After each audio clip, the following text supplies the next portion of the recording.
Good morning, everybody. How is everyone today? Good. Couple reminders. We have HTDN filming, so if you don't want to be on camera, just stay behind the camera. You all are anyway. So, welcome to story time. This is our second to last story time in the park for the summer. So, one more next week. We'll have someone from Wheel and Cog here to do a story time. So that should be fun. We're also wrapping up summer reading. Still have all through next week to bring in your reading logs and keep getting prizes. So keep going. You guys have done awesome. And I will introduce Paula. She's our guest reader today. She's going to be reading books, bugs and butterflies, all kinds of fun stuff. And if you stick around at the end, at the last story, we're going to be handing out some cool paper butterflies that you guys get to do a little finger play with. So welcome, Paula. Thank you. Thank you. I am glad to be here. I also work at the public library, so maybe you've seen me, or I'm also the librarian at the Montessori school. So if you go there later, you might see me there as well. Well, I was trying to think of a theme, some books that we could do this morning, and you know, you're all sitting in the grass, and there's things that might be in the grass that we don't even see. Does anybody know what they might be? What are those little things that crawl all over? Beetles, ants, or just bugs, right? Bugs. Well, we're going to talk about a lot of different bugs. We've got quite a few books. So we're going to start out with Some Bugs by Angela Ditterlissi, and the pictures are by Brendan Wenzel. This will just give us an introduction to some of the bugs that might be crawling around right under your seat. Some bugs stink. Some bugs bite, like mosquitoes. Some bugs stink, like a stink bug. And some bugs fight. Those are a type of beetle. Some bugs flutter.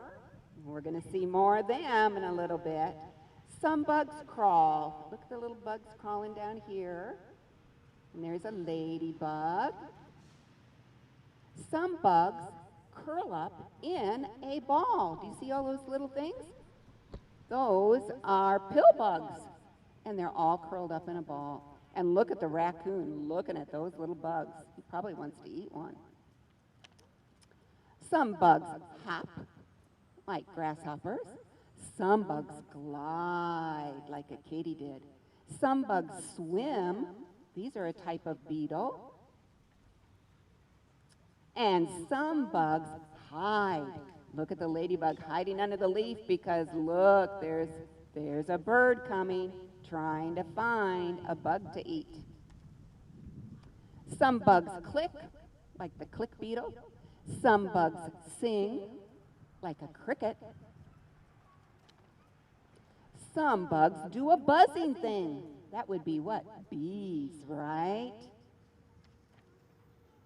Some bugs build, like wasps. They're building a wasp nest. We want to stay away from them. Some bugs make, like a spider web. That's what spiders do. Some bugs hunt. And some bugs take. Well, if you've ever been on a picnic, and I'm sure you all have, there's those little ants that like to come and eat our food, don't they? The watermelon and the strawberries and the nacho chips. Stinging, biting, stinking, fighting, hopping, gliding, swimming, hiding, building, making, hunting, taking. Bugs are so fascinating. So kneel down close. Look, they've got a magnifying glass. Look very hard. There's the cat looking too. And find some bugs in your backyard. So that could be a fun thing for you to do. Just try to explore your yard and see if you can find some of those bugs. Well, our next story is about the bugs themselves. They have a story to tell, and they're trying to find a home, a friendly home for them. Because we talked about how bees, we don't want them to sting us, or mosquitoes, we don't want them to bite us, but the bugs, they want to exist and they want to find a good home. So this is called A Good Place by Lucy Cousins.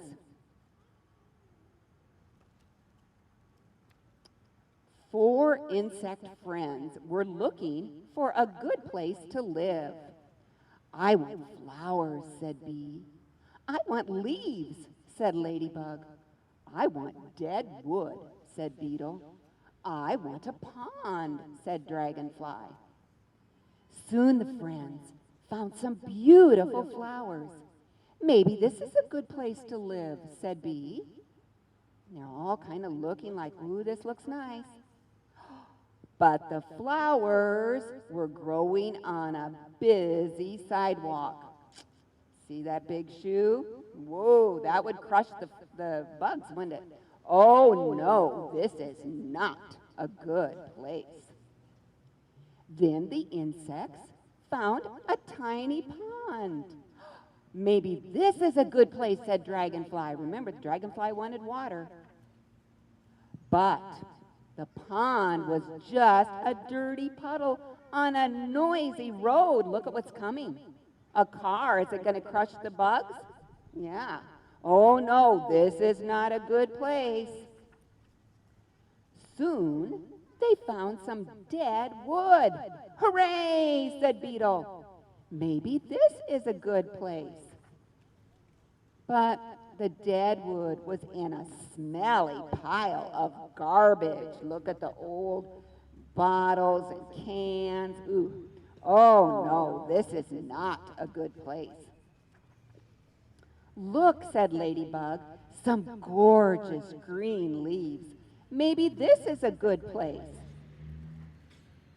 But someone came and sprayed the leaves. So the bugs wouldn't want to live there, would they? This is not a good place, said the insects, coughing and sputtering. The four friends felt hungry and sick and tired. Maybe we will never find a good place, said Ladybug, starting to cry. But they heard a fluttering. It was a lovely butterfly. Hello, little insects. What's wrong? She said. We can't find a good place to live. Butterfly smiled. I can help you. Come with me and look over this wall. Look at that. Isn't that beautiful? Look at all the flowers, the pond. There's a rabbit, a frog, a snail, squirrel, birds. Wow, it's beautiful. Wow, said the four friends. It's wonderful.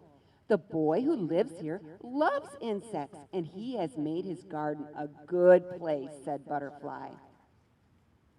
There were flowers for Bee, leaves for Ladybug, a pond for Dragonfly, but where was Beetle? Here I am, said Beetle, laying eggs in this dead wood. Hooray! At last, we have found a good place. So they found their home, didn't they? So we've just been talking about a lot of different bugs, but our next book is going to be specifically about two. It's an old fable, an Aesop's fable, and it's called The Ant and the Grasshopper. And the pictures are by Barbara Vagnazzi. It's got some good lessons for us. It was a warm, sunny summer's day. There was a grasshopper in a field, and he was hopping around and chirping and singing very loudly. Every day he sang, danced, played music, and ate to his heart's content. After a morning of singing and dancing, the grasshopper started to feel tired. He lay back on a leaf, dozing in the sun. On the ground, just beneath the sleeping grasshopper, an ant was hard at work. Huff, huff. The ants, huffing and puffing, woke up the grasshopper, who looked down from his comfy resting place to see what the noise was. Why are you working so hard? You should be resting and enjoying yourself. Like me, the grasshopper said to the ant. I have work I need to do. I need to store my food and get my nest ready for winter, the ant replied. But winter isn't for months, the grasshopper said. Come and play with me. I don't have time for playing, the ant said. I have too much to do. You should start collecting food and preparing your home for winter. I don't want to work or be inside on a beautiful day like this, replied the grasshopper. So the grasshopper kept playing. He sang songs and danced in the field, munch, munch. He slept in the sun and ate lots of food. The ant continued to work, storing food and making his nest warm and cozy for winter. In no time at all, the sun disappeared and the weather turned cold. The field became covered in a layer of frosty white snow. We know how that happens here in Minnesota, don't we? Winter had arrived. Brrr. The ant was prepared for winter. While the snowflakes fell outside, the fire crackled inside his nest. He had enough food to see him through the cold months ahead. The grasshopper searched for food, but he could not find any. He was very hungry. He had no shelter from the falling snow and bitter winds. The grasshopper remembered the ant he had met in the summer. He knocked on his door and asked him if he had any spare food. Why don't you have any food of your own? Asked the ant. Did you not store away any in the summer? What were you doing? I was so busy dancing and singing and eating that I didn't do any work at all, said the grasshopper. The grasshopper looked very, truly sorry. He promised the ant he would work hard next summer and store his own food. So the ant gave him as much food as he could spare. It was just enough to get the grasshopper through the winter, but it was a miserable few months for him. See, he's giving him some berries to eat. Next summer, the grasshopper was as good as his word. He worked hard to store enough food for himself. The grasshopper even found time to help the ant to make up for his bad behavior and thank him. The next winter, the grasshopper didn't go hungry. He had learned his lesson, and now he worked and played. There is a time for work, and there is a time for play. Do you think that's true?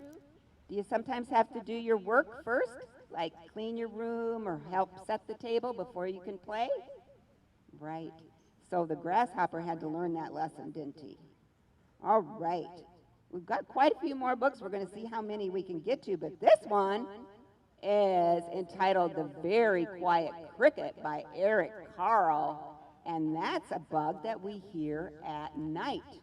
But we'll see if we hear this cricket to start with. Here's a cricket. One warm day, from a tiny egg, a little cricket was born. Welcome, chirped a big cricket, rubbing his wings together. The little cricket wanted to answer, so he rubbed his wings together. But nothing happened, not a sound. Good morning, whizzed a locust, spinning through the air. The little cricket wanted to answer, so he rubbed his wings together. But nothing happened, not a sound. Hello, whispered a praying mantis, scraping his huge front legs together. The little cricket wanted to answer, so he rubbed his wings together, but nothing happened, not a sound. Good day, crunched a worm. You see the worm in the apple? He was munching his way out of the apple. The little cricket wanted to answer, so he rubbed his wings together, but nothing happened, not a sound. Hi, bubbled a spittlebug, slurping in a sea of froth. The little cricket wanted to answer, so he rubbed his wings together, but nothing happened, not a sound. Do you think he's ever going to make a sound? Good afternoon, screeched a cicada. clinging to a branch of a tree. The little cricket wanted to answer, so he rubbed his wings together, but nothing happened. Not a sound. "How are you?" hummed a bumblebee flying from flower to flower. The little cricket wanted to answer, so he rubbed his wings together, but nothing happened. Not a sound. "Good evening," whirred a dragonfly. So now it's nighttime. Gliding above the water. The little cricket wanted to answer, so he rubbed his wings together, but nothing happened. Not a sound. "Good night," buzzed the mosquitoes. We know about them, don't we? Dancing among the stars. The little cricket wanted to answer, so he rubbed his wings together, but nothing happened. Not a sound. One last. A Luna moth sailed quietly through the night. Isn't that beautiful? And the cricket enjoyed the stillness. As the Luna moth disappeared silently into the distance, the cricket saw another cricket. She, too, was a very quiet cricket. Then he rubbed his wings together one more time, and this time he chirped the most beautiful sound that she had ever heard. He just had to find another cricket, didn't he? So that he could be friends with her. And then he found his noise, he found his sound, and he could make a beautiful cricket sound. Well, talking about sounds, I found this fun book. How are we doing? And it's called Noisy Bug Sing-Along, so you get to help me make some bug sounds, all right? This is by John Himmelman. We'll try it out. We will try it out. Insects sing both day and night. Some sing loudly, some sing softly. Sing along with them. Field crickets sing from beneath leaves, and they go chirp, chirp, chirp. Can y'all do that? Chirp, chirp, chirp. Right.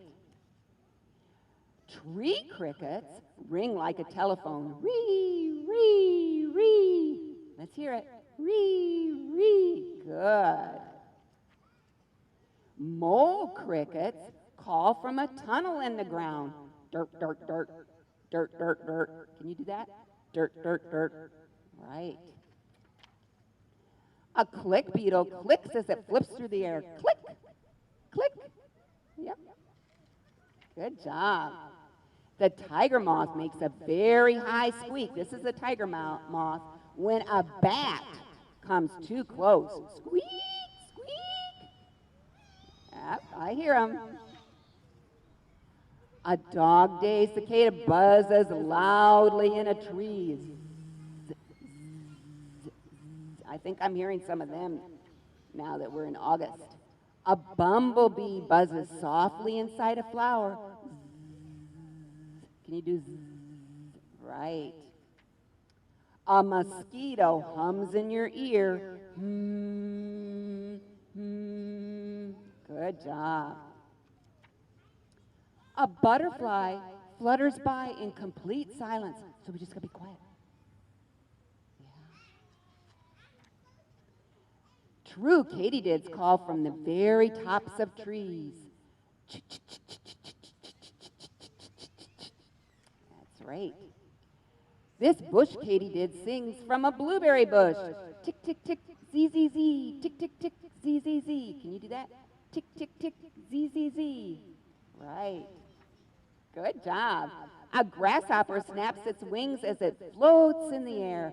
Crack, crack, crack. And there we are with all the different sounds. They create a concert of sounds. Well, we're going to try and do 2 more books, and they are about a special bug, and that is the butterfly. This is called Butterfly Birthday by Harriet Ziefert. And then at the end, you're all going to get to sing with me after our second book. So stay tuned. Winter is nearly over. The sun warms the frozen ground. Purple crocuses are the first to announce the coming of spring. Beetles and crickets emerge from their winter hiding places. Worker ants unblock the entrance to their colony. Bug friends greet each other after many cold months. It's been too long, says Stripy Beetle. Yes, long dark nights, agrees Fuzzy Caterpillar. Now is the time the insects prepare for a party to celebrate the first day of spring. Wasps make wax pots and spiders spin bags of silk to help the ones who will gather food for the celebration. The ants work hard to find tasty tidbits, and they gather the caterpillars as well. The caterpillars are working too. A cardinal returns from warmer weather. She notices the activity, but she leaves the bugs alone. See, the bugs are right down here. They're preparing something. Once the food is gathered, the insects dress up for the party. They put on hats and ties and necklaces, even a mask. You look splendid, said Cricket. So spiffy, says Little Ant. Now look at these. Grandma Beetle takes Little Ant aside. She points to several delicately colored chrysalises, flecked with golden dots. The caterpillars were not just busy munching leaves, says Grandma Beetle. They gave us decorations for our party. But where did the caterpillars go, asked Little Ant. When the party is over, you will know, answers Grandma Beetle. Look at the party. Big Click Beetle was the dinner speaker. There's Click Beetle right there. He welcomes everyone to the celebration. Today is one of only 2 days in the year when there are exactly 12 hours of day and 12 hours of night. And this date is called the Vernal Equinox. Big Click turns everyone's attention to the hanging chrysalises. Butterflies are struggling to break out. Let's watch them and then sing Happy Birthday. Little Ant says, now I get it. The caterpillars wrapped themselves in chrysalises. Then presto chango, they became butterflies. It's magic. Not magic, answers Big Cricket. Metamorphosis. The butterflies, look at the butterflies coming out. Pump fluid into their cramped wings so that they spread out. They move their wings and then faster as their wings dry. Everyone watches. Amazing. When they're ready, the butterflies take flight and everyone buzzes with delight. The sun hangs low in the sky while insects dance atop the mushroom. Butterflies dance in the air.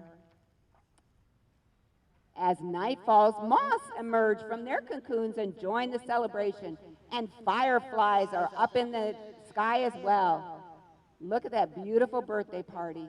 Beetle waves as Monarch flutters her wings in a silent goodbye. So ends the first day of spring. All is quiet except for one last question from Little Ant. Where do butterflies go when they are tired and want to sleep? And there's all those butterflies. Well, as Elizabeth told you, you are all going to get a butterfly. So Grace and Elizabeth are going to be passing out a butterfly to you. It's a little, you can put it on your finger. It's like a little ring. And then while they're going to be doing that while I do my last book, and then we're all going to sing a little song to the tune of Twinkle, Twinkle, Little Star about butterflies. All right? So they'll be handing them out while I do my last book. It's called A Book of Colors, Butterfly, Butterfly.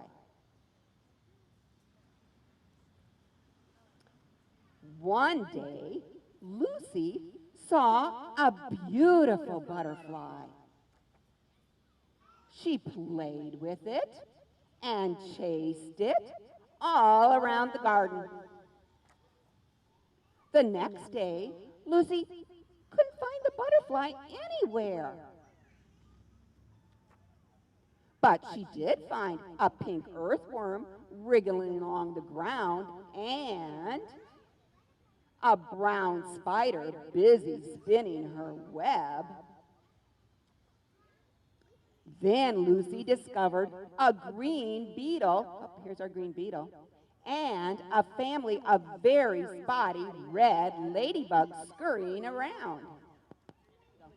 She saw a snail with an orange shell slithering, 3 purple caterpillars munching a leaf, a shimmer, and a yellow bee with a stripe buzzing about. But Lucy didn't see the butterfly anywhere. She looked, see her looking all the different places, and she looked. Lucy lay down in the cool grass to wait. Then, high in the sky, look at that.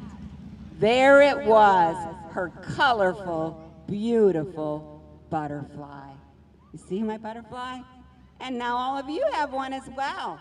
All right, let me get situated a minute, and we're going to sing a song. And I brought with me,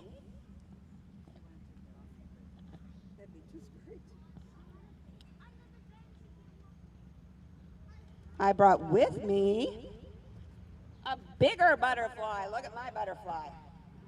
You like that? It's like it, isn't it? All right, we're going to sing a song. It goes to the tune of Twinkle, Twinkle, Little Star. Let's see if I can hold all these things.